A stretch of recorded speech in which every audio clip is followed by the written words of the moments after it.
Hello, friends, a heartfelt welcome from Greta Talks. In the last episode, after overcoming the threat of Vira the demon, Shriram's help to the sages for their liberation from the cruel demons is truly commendable. Sage Agasthi's support to Shriram in the noble cause of uprooting sinful people and setting up peace on the land is worth mentioning. In this episode, we will see Shriram's meeting with the vulture Jatayu, his confrontation with the demoness Shurpanaka, his fight with demons Kara and Dushan. Ravan, the king of Lanka, swears to take revenge on Shriram in this episode. Shriram, Sita, and Lakshman were captivated seeing the beauty of the landscape in Panchavati. They were thrilled to view the vividness of trees, flowers with their color shades. It was a huge, beautiful landscape spread till the infinity. They were surrounded with the bunches of fruits and colorful flowers rustling of the branches of trees. Meanwhile, Sita caught sight of the huge vulture sitting on the shalmali tree and she was terrified. All of a sudden, she caught hold of Shriram's arms. The vulture started speaking in a human voice. "Oh, do not be afraid, you are my daughter-in-law." Shriram surprisingly asked, "Daughter-in-law?" The vulture said, "Listen, Shriram, I am your father's friend, Jatayu." Shriram said, "Please accept our profound respects." Saying so, Shriram, Sita, and Lakshman bowed their head respectfully to seek Jatayu's blessings. Jatayu said, "O my dear ones, live peacefully in this Panchavati region. I will sit here and guard for your safety." They advanced further after taking leave of Jatayu. The blue and calm water of Godavari seemed to be free-flowing, encapsulated in the greenery of the forest. The blue and purple mountain ranges were visible in the long and distant landscape. The vast stretch of landscape was visible to the eyes. They were so fascinated by this place that Shriram said to Lakshman, "Lakshman, let us build our hamlet in this place." Lakshman agreed and built a lovely picturesque hamlet. The three felt really happy and calm. Days passed, seasons passed. One day, one ugly demoness named Shurpanaka was captivated by the striking appearance of Shriram. She wished to marry Shriram, so she disguised herself as the beautiful princess. She met Shriram and said, "I am Shurpanaka and I want to marry you." Shriram realized that it was her conspiracy. She was the sister of the demon king of that region named Kara, Dushan, and Ravan, who was the king of Lanka. Shriram told her that he could not marry her as he had taken an oath to be loyal to his wife Sita.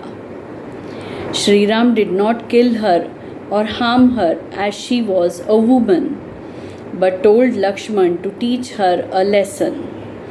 Shurpanakha then proposed Lakshman to marry her, but he told her that he was a slave of Shriram and he had dedicated his life to serve his elder brother.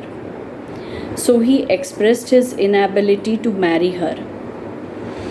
Shurpanakha became furious and she threatened them that she would kill Sita. Saying so, she revealed her ferocious appearance and rushed forward to kill Sita. Before she could capture Sita, Lakshman cut her nose with his sword. She started shouting, cursing, and threatening them. She went in the court of demon king Kara. She said, "The humans have bloated with pride. They are no more afraid of the demons. There are 3 young humans living in Panchavati, and one of them is responsible for my pitiable condition." Kara trembled with anger and said, "What? A human has cut your nose?" he dispatched his army of demons to Panchavati without a delay of a single moment. Shriram and Lakshman killed the demons. Kara attacked Shriram with 14,000 demon soldiers, but all of them, including Kara and Dushan, were slain by Shriram. Hence, Dandakaranya, the forest near Panchavati, was released from the clutches of Kara's tyranny. Sage Agasti received this good news of Shriram's victory over the demons, and he came to Panchavati to appreciate the gallantry of Shriram. The sage blessed Shriram for his marvelous deed.